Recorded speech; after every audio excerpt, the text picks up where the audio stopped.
Dias atrás, o repórter britânico Piers Morgan entrevistou o comediante Bassem Youssef no programa dele, que se chama Piers Morgan Uncensored.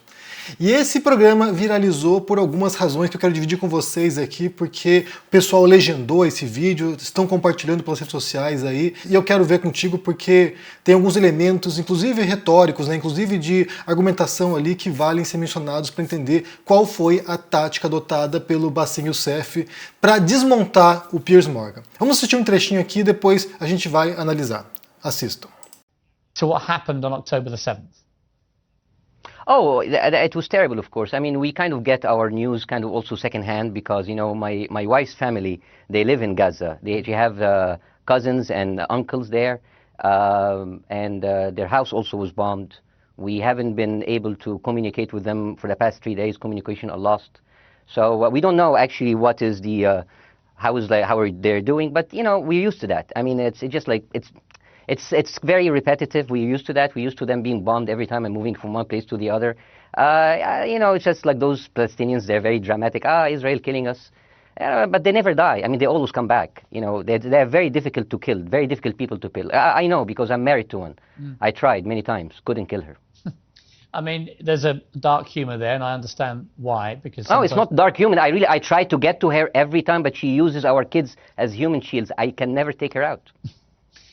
Again, I understand the humor, but to be serious, Bassem, about this, tonight okay, I will be serious. Now, I will be serious. I was watching your interview with Ben Shapiro, and I'll tell you one thing. Yeah. I think that Ben Shapiro is one of the smartest people who ever walked this earth. He's very, very smart. I follow him, and I believe everything he said. And when he came in on your show, his solution was, and I quote, his solution was that the solution for this is for Israel to annex Gaza and to kill as many son of bitches as possible to make sure that this will never happen again. And anyone who called for a ceasefire will be a terrorist sympathizer. So God forbid, I don't want to be labeled as a terrorist sympathizer. So I agree with Ben Shapiro. I think we should kill as many son of bitches as possible. Well, let me, so okay, far, but Bassem, let me... so far, 3,500 people were killed. Including 5,000 son of bitches in the bombing of the Baptist hospital as we speak right now. 1/3 of those 3,500 were children. So my question to Ben Shapiro is, how many more son of bitches do we need to kill so Ben Shapiro is happy? Okay, because it changes from one year. It changes from one. Esse é um trechinho bem breve da entrevista, que tem quase meia hora, e todo o tom da entrevista vai nesse sentido. Você tem, de um lado, o Piers Morgan, que tem uns contornos conservadores ali, ele tende a estar do lado, nesse caso aqui, aparentemente, de Israel, e do outro lado você tem um comediante, o Bassem Youssef, que vem todo preparado para enfrentar esse discurso ocidental em grande parte e pró-Israel. E aqui ele utiliza 3 recursos fundamentais. O primeiro deles, argumentativo, e outros 2 que são figuras de linguagem que ele aplica o tempo todo. Vamos começar com a parte argumentativa dele, que é o uso de uma técnica argumentativa chamada de redução ao absurdo, que é de você pegar a fala de alguém, pegar uma premissa de alguém, ou uma conclusão de alguém, ou pegar uma defesa de uma tese de alguém e você extrapolar essa tese até os máximos limites. Então vamos supor aqui, ele pega, por exemplo, o caso da Palestina e da reação de Israel contra a Palestina, e ele pega como exemplo aqui uma fala do Ben Shapiro. Não sei se vocês sabem quem é o Ben Shapiro, mas o Ben Shapiro é uma figura pública do debate nos Estados Unidos, ele é um judeu, possivelmente sionista, e ele é da direita, um direitista, da extrema direita praticamente norte-americana, e ele é alguém que participa de muitos debates, ele está sempre ali confrontando a esquerda, os liberais norte-americanos. Ele seria o equivalente ao Caio Coppola no Brasil, porque ele fala muito bem, se comunica muito bem e defende muito bem também suas teses. E aí ele aplica suas ideias reacionárias, muitas delas, ou conservadoras, para enfrentar a esquerda. E aí ele pega uma fala do Ben Shapiro, que era sobre qual deveria ser a reação de Israel e que deveria ser matar esses filhos da puta. E o Bassem Youssef pergunta, qual é o limite? Até onde vai isso? Quantos filhos da puta têm que ser mortos para que satisfaça o Ben Shapiro? Então ele pega a tese do Shapiro, que é precisa matar esses filhos da puta, e ele pergunta qual é o limite. Ele vai extrapolando, mataram crianças, mataram inocentes, mataram pessoas no hospital. Até onde vai isso? Vamos pensar num outro caso, um exemplo brasileiro aqui, Quando você tem a frase típica dos reacionários brasileiros, que é bandido bom é bandido morto. E aí você entende, obviamente, o que isso quer dizer, na cabeça do conservador médio, do bolsonarista médio, mas se você fosse aplicar essa lógica, se você fosse aplicar essa técnica de redução ao absurdo, você partiria dessa ideia, então tá, tudo bem. Quando você afirma que bandido bom, bandido morto, o que isso quer dizer com isso? Isso quer dizer que um estuprador deve ser morto? Sim, um estuprador tem que ser morto. Você afirma que um latrocida tem que ser morto? O cara vai falar sim, tem que ser morto. Você afirma que um homicida tem que ser morto? Sim.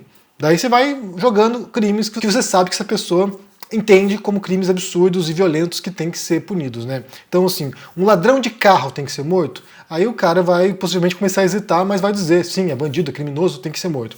E assim por diante. Se a gente for pensar, por exemplo, que existem no Código Penal brasileiro centenas de crimes possíveis, né, desde crimes violentos, realmente, crimes bárbaros, e que certamente essa pessoa que afirma isso acha que são crimes passíveis de pena de morte, até crimes que são crimes de menor potencial ofensivo, né? Vamos supor ali, um ladrão de supermercado tem que ser morto. Aí o cara vai começar também a hesitar. Você acha que um sonegador fiscal, né, alguém que não paga imposto tem que ser morto? Porque também é um crime fiscal. Ou um crime contra a honra, né, alguém que difama alguém na internet. Ou alguém que insulta outra pessoa na rua, né, um crime de injúria, tem que ser morto? E claro que nesses casos a pessoa vai hesitar. Então você vai pegar, por exemplo, uma afirmação que é categórica e que tem um risco, né, potencial imenso na sociedade, porque se você fala isso, você está querendo punir todos os criminosos com a morte. Você pega uma fala dessa e você vai mostrando como, se você levar essa afirmação à sua máxima potência, ela se torna absurda, porque ela não pode ser aplicada a todo tipo de criminoso, a todo tipo de bandido, entre aspas. Haverá casos que essa pessoa vai julgar que deveria haver pena de morte, e haverá muitos outros casos, talvez mais casos, inclusive, de crimes que não deveriam ter essa punição do que casos passíveis de morte. Ao fazer isso, você desmonta a tese inicial da pessoa e ela é obrigada a pouco reconhecendo que há inúmeras exceções que ela não acha que deveriam levar à morte e que a afirmação dela, na verdade, é preconceituosa, porque a afirmação dela não quer dizer que ele defenda a pena de morte para todo mundo, mas possivelmente para muitos crimes que são crimes de pessoas pobres, periféricas e muitas vezes negras, né? Então, assim, tráfico de drogas, essas coisas.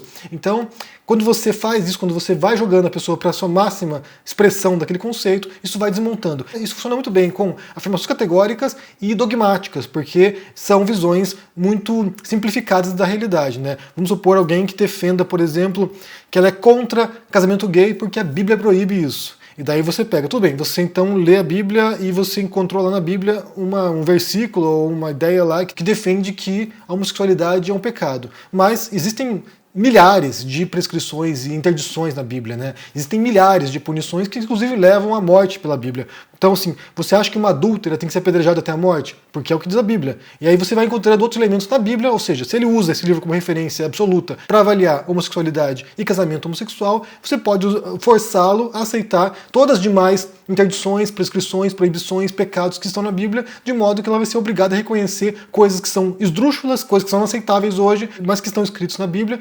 Portanto, se ele se fundamentar com base nisso e não aceitar outros trechos da Bíblia, ele entra em contradição.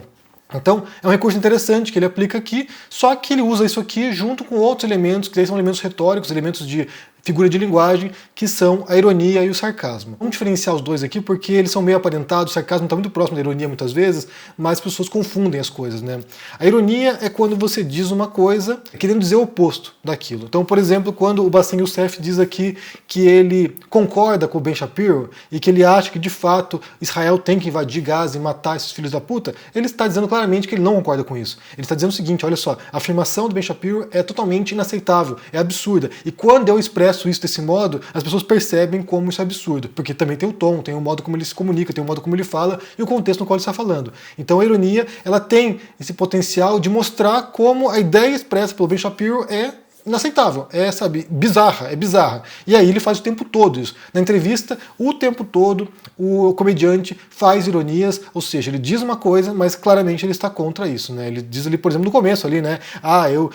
Não é fácil matar os palestinos, estou tentando matar minha esposa há muito tempo e não consigo. Ali é uma piada, mas vai nesse tom irônico, né? Óbvio que ele não tentou matar a esposa dele, esperamos pelo menos, né? Torcemos que não seja verdade isso, mas ele faz o tempo todo. E aí você tem o outro recurso, que é o sarcasmo, que é de você dizer uma coisa ácida para ofender a pessoa, né, para insultar a pessoa, que pode muitas vezes ser irônica, então assim, pode ter esse formato, né, de você dizer uma coisa querendo dizer o contrário, quando ele diz, por exemplo, que ele acha que o Ben Shapiro é uma das pessoas mais inteligentes que ele já viu na vida, que ele já ouviu na vida.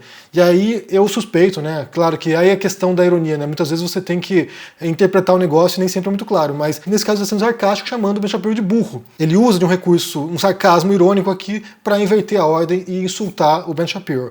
Só uma ressalva nesse sentido aqui, porque, embora ele ache que o Ben Shapiro seja burro, o Ben Shapiro não é burro. Assim, você pode não concordar com ele, você pode achar que as posições dele são absurdas, você pode achar que o que ele fala ali é grotesco, bizarro, medonho, é supremacista, é sionista, sei lá. Você pode achar um monte de coisa sobre o que diz o Ben Shapiro, mas certamente ele não é burro. Ele é alguém que usa muito bem a argumentação, é alguém que se expressa muito bem, é alguém que dá um laço às pessoas nos debates, então assim, ele é realmente alguém muito hábil no modo como ele se articula, então tá bem longe de ser burro. O problema não é a burrice, o problema são as ideias que ele defende. E isso é uma coisa que a gente tem que deixar de subestimar os adversários intelectuais. É de achar que quem discorda da gente, quem tem ideias diferentes da gente, são estúpidas, são burras, são ignorantes. Muitas vezes a pessoa é culta, muitas vezes a pessoa é inteligente pra caramba, mas defende ideias grotescas. Então, assim, uma coisa não tem relação com a outra. A pessoa pode ser burra e ser de esquerda, ela pode ser burra e ser de direita, ela pode ser inteligente e ser de esquerda e inteligente e ser de direita. A gente tem que deixar bem claro isso para não subestimar as pessoas, porque quando você faz isso, primeiro que você não lida de maneira autêntica com as ideias dela, você tende a lidar com,